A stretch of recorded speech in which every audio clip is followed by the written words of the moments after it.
नमस्कार साथियों, आप सभी का स्वागत है एजुकेशन लाइन में। दोस्तों, कक्षा 8वीं के लिए विज्ञान का जो क्वेश्चन बैंक बोर्ड की ओर से जारी हुआ था, उसका संपूर्ण सॉल्यूशन इस वीडियो में हम देखने वाले हैं।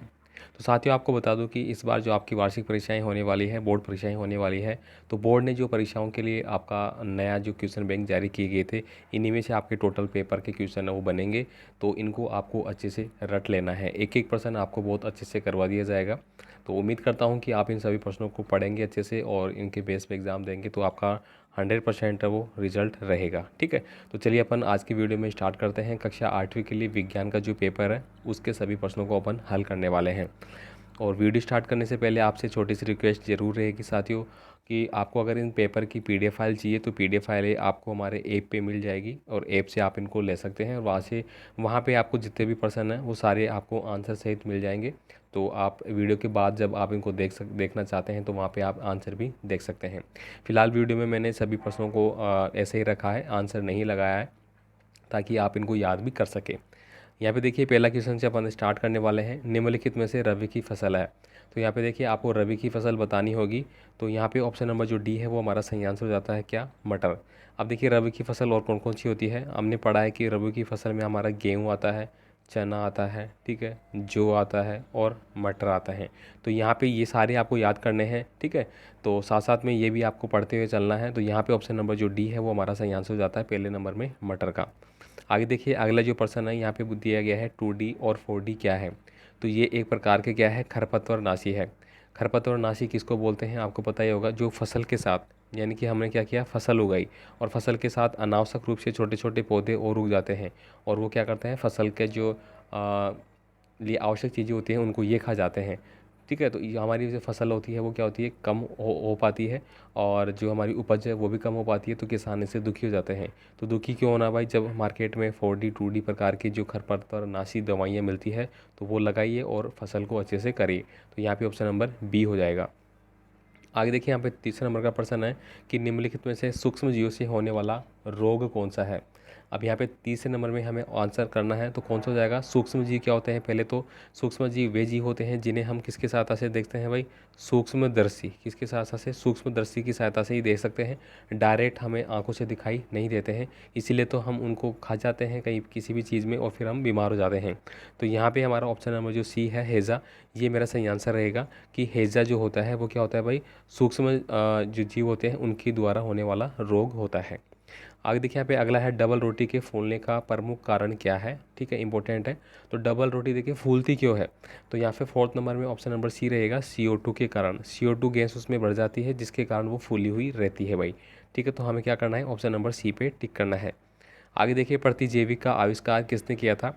तो प्रतिजैविक का जो आविष्कार है साथियों वो अलेक्जेंडर फ्लेमिंग ने किया था। तो ऑप्शन नंबर जो बी है वो हमारा सही आंसर होता है। नेक्स्ट चलिए यहाँ पे 6 नंबर का जो प्रश्न है साथियों, ये आपसे पूछ रहा है कि एल्कोहल निर्माण में निम्नलिखित का उपयोग होता है। तो साथियों ये हमने कई बार पढ़ा है और पहले के भी मॉडल पेपर हमने करे थे तो उनमें भी ये पढ़ा था हमने कि जो एल्कोहल होता है उसका निर्माण में किसका उपयोग किया जाता है, ईस्ट का किया जाता है भाई। ईस्ट कोशिकाएं जो होती है उसका उपयोग इसमें करते हैं। तो ऑप्शन नंबर बी हमारा सही आंसर रहेगा। आगे देखिए निम्नलिखित में से सबसे कम ज्वलन ताप है। सबसे कम ज्वलन ताप का मतलब क्या हो गया, यानी कि ऐसा पदार्थ या ऐसी चीज़ जिसको मतलब किसी भी चीज़ के संपर्क में आते ही वो जलना स्टार्ट हो जाती है उसको बोलते हैं ज्वलन ताप कम। कौन सा, कम ज्वलन ताप। ठीक है, तो यहाँ पे देखिए सोडियम है, पानी है, हरी पत्ती और रेत है। अब देखिए रेत को तो बहुत टाइम लगेगा गर्म होने में, हरी पत्ती है उसको भी टाइम लगता है, पानी है उसको भी अपन गर्म करने के लिए रखते हैं, तो ऐसा तो नहीं कि चढ़ाते ही गैस पे या किसी भी चीज़ पे तो तुरंत गर्म हो जाता है, टाइम लगता है ना। अब सोडियम क्या है, सोडियम एक क्या है, अत्यधिक क्रियाशील धातु है। क्या है भाई, अधिक क्रियाशील धातु है। अधिक क्या हो जाएगी मेरी, क्रियाशील धातु है। इसको किस में रखा जाता है सोडियम को, ये आप लोग कमेंट करके बताएंगे कि जो सोडियम है उसको किस में रखा जाता है। ठीक है, उम्मीद करता हूँ ज़्यादा से ज़्यादा विद्यार्थी कमेंट करेंगे और जो इनकी तैयारी अच्छे से होंगी वो तो कमेंट करेंगे और जिनकी तैयारी अच्छे से नहीं है वो कोशिश करें कि कहीं से भी आंसर दे के कमेंट करें भाई। ठीक है, तो यहाँ पे ऑप्शन नंबर ए है वो सही आंसर हो जाता है। आगे देखिए माचिस में आजकल एंटीमनी, ट्राइसल्फाइड और पोटेशियम क्लोराइड की निम्न में से किसका उपयोग होता है। तो साथियों इसमें किसका उपयोग होता है ये आप अच्छे से जानते हैं। तो 8 नंबर में हमारा ऑप्शन नंबर बी हो जाएगा, ये किया जाता है लाल फास्फोरस का। ठीक है, किसका किया जाता है भाई, लाल फास्फोरस का इसमें उपयोग किया जाता है। नेक्स्ट देखिए बाह्य निषेचन का उदाहरण है। देखिए बाह्य निषेचन का उदाहरण का प्रश्न है वो लगातार आपका आता रहता है, और आपने अगर अर्धवार्षिक परीक्षा में अच्छे से देखा होगा तो वहाँ पे भी बहुत सारे प्रश्न आपके आए थे, जिनमें इस प्रकार के प्रश्न भी थे। बाह्य निषेचन, आंतरिक निषेचन। आंतरिक निषेचन का जो प्रश्न था वो पिछली बार आ चुका है, जो कि हम मादा का शरीर को मानते हैं, मनुष्य वगैरह को, ठीक है। अब यहाँ पे पूछा गया हमें बाह्य निषेचन, तो बाह्य निषेचन हमें आंसर करना होगा ऑप्शन नंबर क्या, बी, मछली, ठीक है। अब मछली के साथ साथ आप यहाँ पे मेंढक भी कर सकते हैं, ठीक है। और जो हमारी स्टार फिश होती है, क्या स्टार फिश होती है, वो भी हमारी इसमें शामिल होती है। तो ये चीज़ें आपको देखनी है भाई, ठीक है। अब देखिए प्रोटीन का महत्व दी, तो प्रोटीन देखिए किससे होता है, मांसपेशी में वृद्धि करता है। देखिए आपने देखा होगा कि लड़के आजकल जिम जाते हैं, तो जिम जाते हैं तो पाउडर वगैरह लेते हैं, और प्रोटीन की चीज़ें जैसे सोयाबीन हो गया, चने हो गया, केले हो गए, ये चीज़ें ज़्यादा खाते हैं, आपने देखा होगा। और आप में से बहुत विद्यार्थी ऐसे होंगे कि जो अच्छी हष्ट-पुष्ट बॉडी रखना चाहते हैं, तो आप क्या करेंगे, मांसपेशियों की वृद्धि होती है उससे, ठीक है। और ऊर्जा हेतु ऊर्जा तो मिलेगी ही मिलेगी, तो दोनों होंगे ए और ब। तो ऑप्शन नंबर डी है वो सही आंसर हो जाएगा। मोटापा थोड़ी बढ़ाना है हमें, प्रोटीन का खाने से मोटापा नहीं बढ़ना, इसलिए हमें मांसपेशियों की वृद्धि के लिए और ऊर्जा हेतु इसका उपयोग है वो किया जाता है। तो ऑप्शन नंबर क्या हो जाएगा मेरा आंसर, एक बार मैं इसको रेड कलर कर लेता हूँ, तो यहाँ पे आंसर नंबर मेरा हो जाएगा डी वाला, ठीक है। नेक्स्ट देखिए यहाँ पे मधुमेह रोग किस ग्रंथि से संबंधित है। अब देखिए मधुमेह रोग को और कुछ नाम से जानते हैं, यानी कि जिसको अपन बोलते हैं ना कि हमारे इंसुलिन की कमी हो गई, ठीक है, बोलते हैं ना अपन, ठीक है। तो ये हो जाएगा मेरा। तो यहाँ पे देखिए 11 नंबर का जो प्रश्न है इसमें ऑप्शन नंबर बी हो जाएगा। ये अग्नाशय के कारण होता है। मधुमेह रोग किस ग्रंथि से संबंधित होता है, तो अग्नाशय से संबंधित होता है भाई, ठीक है। आगे देखिए यहाँ पे मेंढक में कायांतरण को नियंत्रण करने वाला हार्मोन किस ग्रंथि से निकलता है। तो यहाँ पे देखिए 12 नंबर में ऑप्शन नंबर बी हो जाएगा। थायराइड ग्रंथि से ये निकलता है, तो ऑप्शन नंबर जो बी है आप यहाँ पे टिक करेंगे। अगला प्रश्न देखिए यहाँ पे असंपर्क बल का उदाहरण क्या है। तो यहाँ पे देखिए क्या है, संदूक को खींचना, चुंबक का आकर्षण, रस्सी खींचना और कील ठोकना। तो इसमें कौन सा हो जाएगा असंपर्क बल का उदाहरण। तो यहाँ पे 13 नंबर में ऑप्शन नंबर बी हो जाएगा। चुंबक का जो आकर्षण होता है उसको अपन क्या बोलते हैं, असंपर्क बल का उदाहरण मानते हैं। आगे देखिए यहाँ पे अगला प्रश्न है, 14 नंबर का प्रश्न है, मानव नेत्र में स्पष्ट प्रतिबिंब है वो बनता है। तो साथियों ये कहाँ पे बनता है, पुतली पे बनता है, रेटिना पे, कॉर्निया पे या अंध क्षेत्र पे। तो मानव नेत्र में स्पष्ट प्रतिबिंब जो बनता है वो हमारा बनता है कहाँ पे, 14 नंबर में ऑप्शन नंबर बी करेंगे आप, रेटिना पर, ठीक है। आपने कई बार पढ़ा है कि जो हमारी रेटिना होती है, जो सामने दिखता है, जो ब्लैक होता है हमारी आंखों में, वो रेटिना होता है। और वहाँ पे जो प्रतिबिंब बनता है वो हमेशा क्या होता है, उल्टा और आभासी होता है, ठीक है। अब देखिए यहाँ पे अगला जो प्रश्न है, ध्वनि का वेग किस में सबसे ज़्यादा होता है। देखिए ध्वनि का एग्जाम्पल के थ्रू अगर समझे हम बात करें, ध्वनि है, ध्वनि का मतलब हमें कोई चीज़ सुनाई दे रही है। अब हम कब सुनेंगे, देखिए आप एक तो द्रव है, द्रव का मतलब पानी ले लीजिए। अब पानी पे आप क्या करें, हथौड़ा मारे, कितनी आवाज़ आएगी भाई, आसपास आएगी थोड़ी सी कि किसी चीज़ को मार रहा है बस। हवा की बात करें तो हवा में तो पता ही नहीं लगेगा। तो ठोस हो गया कि आप लोहे को पीट रहे हैं, तो लोहे में सबसे ज़्यादा आवाज़ होती है, तो ऑप्शन नंबर ए है वो हमारा सही आंसर हो जाएगा, ठीक है। आगे देखिए यहाँ पे किसी स्थान पर उगाए जाने वाले एक ही प्रकार के पौधों को क्या कहते हैं। तो उसको अपन बोलते हैं भाई फसल। क्या बोलेंगे भाई, फसल बोलेंगे। यानी कि एक ही स्थान पर हमने बहुत सारे पौधे उगाए हैं। एग्जाम्पल के लिए समझेंगे कि ये हमारा खेत है, अब हमें क्या करना है कि गेहूं की खेती करनी है। तो यहाँ पे हमने क्या किया, गेहूं के पौधे लगा दिए ऐसे। अब गेहूं गेहूं के लगा दिए चारों तरफ, तो ये क्या हो जाएगी, मेरी फसल कहलाएगी, ठीक है। तो ऑप्शन नंबर बी हमें टिक करना है। आगे देखिए निम्नलिखित में से कृषि पद्धतियों का क्रम सही है। तो कौन सा क्रम है वो सही हो जाएगा यहाँ पे। तो 17 में ऑप्शन नंबर सी हो जाएगा। सबसे पहले हम क्या करते हैं, मिट्टी को तैयार करते हैं, फिर हम बुआई करेंगे, फिर खाद एवं उर्वरक उसमें डालेंगे, फिर हमारी फसल का कहीं जाके निर्माण होगा, ठीक है। तो ये मेरा सही शेड्यूल रहेगा, तो यहाँ पे ऑप्शन नंबर सी आप टिक करेंगे। साथियों आपसे रिक्वेस्ट है, आपका कोई भी कमेंट है तो आप हमें कमेंट कर सकते हैं। बाकी सभी पेपर की PDF फाइलें ऐप पे अपलोड है, वहाँ से आप ले लेना भाई, ठीक है। आगे देखिए चेचक के टीके की खोज है वो किस वैज्ञानिक ने की थी। तो 18 नंबर का जो प्रश्न है उसमें आप सही आंसर करेंगे। यहाँ पे थी भाई एडवर्ड जेनर ने। ऑप्शन नंबर बी जो है हमारा सही आंसर हो जाएगा, एडवर्ड जेनर ने करी थी। और ये कब करी थी, 1798 ईस्वी के आसपास करी थी। तो ये मेरा सही आंसर रहेगा। आगे देखिए पादप रोग गेहूँ की नष्ट होने का मुख्य कारण क्या है। तो यहाँ पे देखिए जीवाणु, जीवाणु और वायरस, प्रोटोजेवा। तो साथ ही यहाँ पे होता है हमारा कवक, ठीक है। कवक रोग के कारण होता है ये चीज़ें, तो हमें यहाँ पे लिखना होगा कवक, ठीक है। तो यहाँ पे आपको ये एक कार्ड देना है कोई सा, और उसमें हमें लिखना होगा कवक। अगला देखिए यहाँ पे निम्नलिखित में से अक्षय प्राकृतिक संसाधन आते हैं। तो अक्षय प्राकृतिक संसाधन साथियों वे संसाधन होते हैं, कौन से संसाधन होते हैं, वे संसाधन होते हैं जो कभी ख़त्म नहीं होते हैं, कभी समाप्त नहीं होने वाले हैं, कभी समाप्त नहीं होने वाले होते हैं, उनको अपन बोलते हैं। तो देखिए सूर्य, प्रकाश, जल, वायु ये कभी ख़त्म नहीं हो सकते। अगर ये ख़त्म होते हैं तो पूरी पृथ्वी खत्म हो जाएगी, जीव की उत्पत्ति नहीं हो पाएगी। ठीक है, तो यहाँ पे ऑप्शन नंबर डी है वो सही आंसर होगा, ये आपको टिक करना है। नेक्स्ट देखिए यहाँ पे अगला प्रश्न है, 21 नंबर का प्रश्न की बात करेंगे। निम्नलिखित में से ज्वलनशील पदार्थ है, यानी कि ऐसा कौन सा पदार्थ है जो कि ज्वलनशील है। तो पेट्रोलियम हो जाएगा, एल्कोहल हो जाएगा, द्रवित पेट्रोलियम जिसको एलपीजी बोलते हैं, या उपयुक्त सभी। तो 21 नंबर में साथियों हमारा ऑप्शन नंबर डी होगा। ये सारे के सारे क्या है, ज्वलनशील पदार्थ हो जाएंगे। ठीक है, तो डी पे आपको टिक करना है।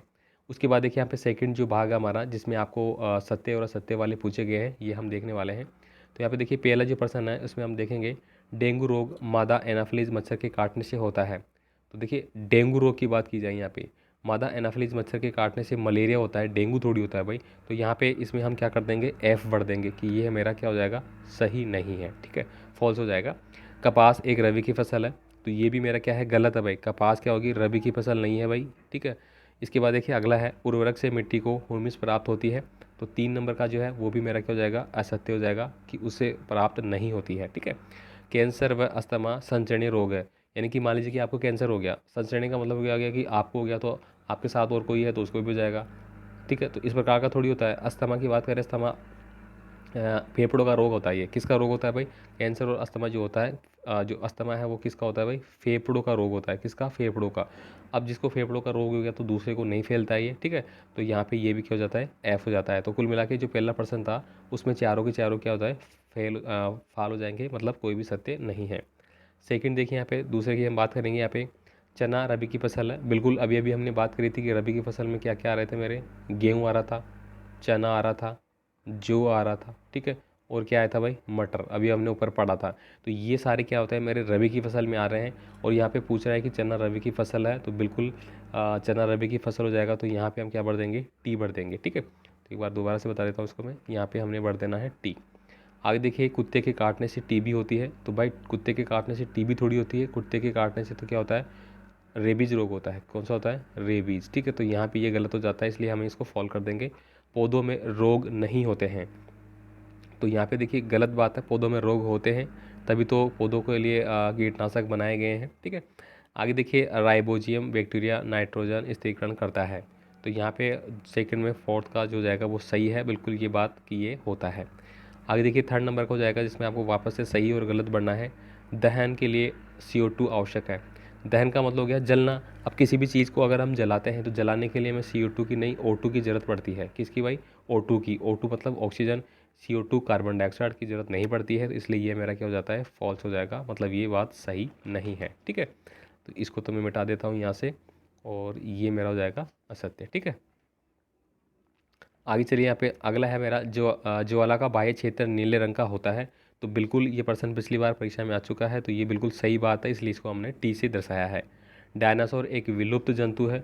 तो बिल्कुल भाई डायनासोर विलुप्त हो चुके हैं हमारी पृथ्वी से, तो ये भी बात बिल्कुल क्या हो जाती है, सत्य हो जाती है। तो यहाँ पे आपको टी लिखना है। मेंढक में आंतरिक निषेचन होता है, तो ये मेरे क्या हो जाएगा, गलत। अभी अभी हमने ऊपर पढ़ा था कि जो मेंढक होता है उसमें हमारा क्या होता है, बाह्य निषेचन होता है। मेंढक में बाह्य निषेचन होता है और मछली में भी बाह्य निषेचन होता है। स्टार फिश भी हमने पढ़ी थी। इस प्रकार से ये गलत हो जाता है, ये कह रहा है आंतरिक जबकि होता है बाहरी। ठीक है, इसके बाद देखिए यहाँ पे रिक्त स्थान वाले जो पर्सन है वो फिर हमारे स्टार्ट होते हैं। अब यहाँ पे देखिए आपको क्या करना होगा, यहाँ पे देखिए कुछ वर्ड आपको दिए गए हैं, अब इन्हीं में से उठाते हुए इनको हमने बढ़ना होगा। तो यहाँ पे देखिए पहला है, मछली में होता है। तो अभी अभी हमने पढ़ा था कि मछली में क्या होता है भाई, बाह्य निषेचन होता है। तो आप इसमें क्या भर देंगे, बाह्य निषेचन होता है। ठीक है, पीयूष ग्रंथि को कौन सी ग्रंथि भी कहते हैं, तो पीयूष ग्रंथि को साथियों मास्टर ग्रंथि भी बोलते हैं। क्या बोलते हैं, मास्टर ग्रंथि भी बोलते हैं। ठीक है, ये मास्टर है। ठीक है, यहाँ पे देखिए मास्टर ऊपर लिखा भी है। इसके बाद देखिए जो घेंगा रोग है वो ग्रंथि किस ग्रंथि का रोग कहलाता है, तो घेंगा है वो थायराइड ग्रंथि का होता है। तो यहाँ पे क्या लिखेंगे अपन, थाई, एक मिनट यहाँ पे लिख देता हूँ, थायराइड। ठीक है, थायराइड ग्रंथि के लिए होता है ये। पृथ्वी के चारों ओर वायु के आवरण को अपन क्या बोलते हैं, तो इसको अपन बोलते हैं पर्यावरण। ठीक है, क्या बोलते हैं भाई, पर्यावरण। ठीक है, तो यहाँ पे देखिए मैं टिक कर देता हूँ। पहले में हमने भरा बाह्य निषेचन, तो पहला बाह्य निषेचन का तो ये हो जाएगा हमारा। सेकंड में हमने भरा था पीयूष ग्रंथि, किसको बोलते हैं भाई, तो पीयूष ग्रंथि मास्टर ग्रंथि को बोलते हैं। तो यहाँ पे सेकंड में ये हो जाएगा, थर्ड में हो जाएगा हमारा ये, और फोर्थ में हो जाएगा हमारा ये। ठीक है, ऐसे आपको बढ़ना है। साथ ही साथ आपको बताना है कि पर्यावरण दिवस है वो प्रत्येक वर्ष किस तिथि को बनाया जाता है। तो आप लोग इसका क्या करेंगे भाई, कमेंट करेंगे। ठीक है, इसके बाद देखिए यहाँ पे 5 नंबर का अलग प्रश्न है। यहाँ पे देखिए कुछ वर्ड आपको दे दिए गए हैं वापस से वैसे ही रिक्त स्थान वाले। यहाँ पे देखिए ध्वनि संचरित नहीं होती है, तो ध्वनि जो है उसको संचित होने के लिए कोई माध्यम होना चाहिए। अगर आप अंतरिक्ष में जाते हैं, अंतरिक्ष के बारे में अगर आपने पढ़ा होगा तो आपने देखा होगा कि अंतरिक्ष में है, अगर आपने अंतरिक्ष छोड़िए चांद के बारे में सुना है, चांद पे आपने देखा होगा किसी प्रकार की हवा वगैरह नहीं है। तो वहाँ क्या होगा कि एक जगह से दूसरी जगह के लिए हमें कुछ करना होगा तो संकेत नहीं जा सकते, क्योंकि निर्वात होती है वहाँ पे, हवा नहीं होती है। तो हवा नहीं होगी तो हमारी क्या होगी, ध्वनि संचरित नहीं करेगी। इसलिए यहाँ पे पहले में क्या भर देंगे अपन, निर्वात। ठीक है, क्या भर देंगे यहाँ पे, निर्वात। ठीक है, तो पहले में आंसर क्या आ जाएगा, ध्वनि निर्वात में संचारित नहीं होती है। इसके बाद देखिए यहाँ पे अगला है, यदि पृष्ठ है तो घर्षण बल अधिक होता है, तो कौन सा पृष्ठ भाई, तो यहाँ पे हम भरेंगे खुरदरा, खुरदरा। ठीक है, खुरदरा पृष्ठ होगा तो घर्षण बल है वो अधिक होता है भाई। ठीक है, आगे देखिए यहाँ पे प्लास्टिक होता है, तो प्लास्टिक क्या होता है भाई, कुचालक होता है। ठीक है, तो यहाँ पे जो ऑप्शन दिए गए थे उसके हिसाब से मैं भर रहा हूँ कुचालक। ठीक है, अब यहाँ पे आपको बताना है कि एक ऐसे धातु का नाम बताना है। ठीक है, जो कि क्या होती है, विद्युत की सबसे अच्छी चालक है। ठीक है, ऐसी कौन सी धातु है जो कि विद्युत की सबसे अच्छी चालक कहलाती है, वो आप कमेंट करेंगे यहाँ पे। ठीक है, जो भी आपका कमेंट होगा, ठीक है, तो अलग अलग कमेंट कर देना जो भी आपका अच्छा हो। इसके बाद देखिए आवर्ती का जो मापा जाता है, सॉरी आकृति नहीं, यहाँ पे आवर्ती होगा। ठीक है, यहाँ पे मिसप्रिंट है लिखावट में, यहाँ पे आवर्ती लिखा होगा। ठीक है, इस प्रकार से यहाँ पे लिखा हुआ है, गलत है थोड़ा। आवर्ती का जो है माप किस में लिया जाता है, तो ये हर्ट्ज में लिया जाता है। ठीक है, तो यहाँ पे अपन क्या लिख देंगे, इसमें एच जेड हर्ट्ज लिख देंगे इसमें। ठीक है, आगे देखिए रिक्त स्थानों की पूर्ति हमें करनी है। तो यहाँ पे देखिए मानव नेत्र में बिंदु पर कोई प्रतिबिंब नहीं बनता है, तो अभी अभी हमने ऊपर भी किया था अंध बिंदु पे, किस पे नहीं बनता है भाई, अंध बिंदु पे नहीं बनता है। तो पहले में अंध बिंदु हम लिखेंगे। पृथ्वी के अचानक कांपने को कहते हैं, तो पृथ्वी को अचानक कांप रही है, तो कांपने का मतलब क्या हो गया, वो हिल रही है, तो हिलने का मतलब क्या हो गया भाई, भूकंप आ रहा है। तो सेकंड नंबर में हम भर देंगे भाई भूकंप आ रहा है। ठीक है, आगे देखिए विद्युत सेल में धनात्मक तथा टर्मिनल होते हैं, तो विद्युत सेल में एक तो धनात्मक होगा और एक क्या हो जाएगा मेरा ऋणात्मक, तो यहाँ पे 3 वाला यहाँ पे हमें भरना है। ठीक है, इसके बाद देखिए आवेश प्रवाह को क्या बोलते हैं, विद्युत बोलते हैं, तो यहाँ पे 4 नंबर में हम क्या भर देंगे, विद्युत। क्या भर देंगे आप, विद्युत। ठीक है, तो इस प्रकार से आंसर हो गए। ठीक है, उम्मीद करता हूँ ये सारे रिक्त स्थान वाले भी आपने नोट कर लिए होंगे। आगे देखिए यहाँ पे कॉलम ए और कॉलम 2 को मिलान करने वाले जो प्रश्न है वो हम देखने वाले हैं। यहाँ पे देखिए डीजल जो है, तो ये देखिए ऑलरेडी हमने पहले कई मॉडल पेपरों में कर रखा है।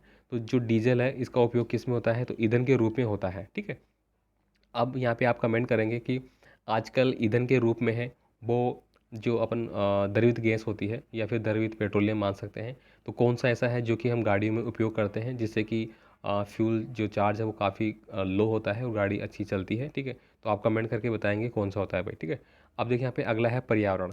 तो पर्यावरण क्या होता है, हमारे आसपास के जो प्राकृतिक तत्व होते हैं उसी को अपन पर्यावरण बोलते हैं।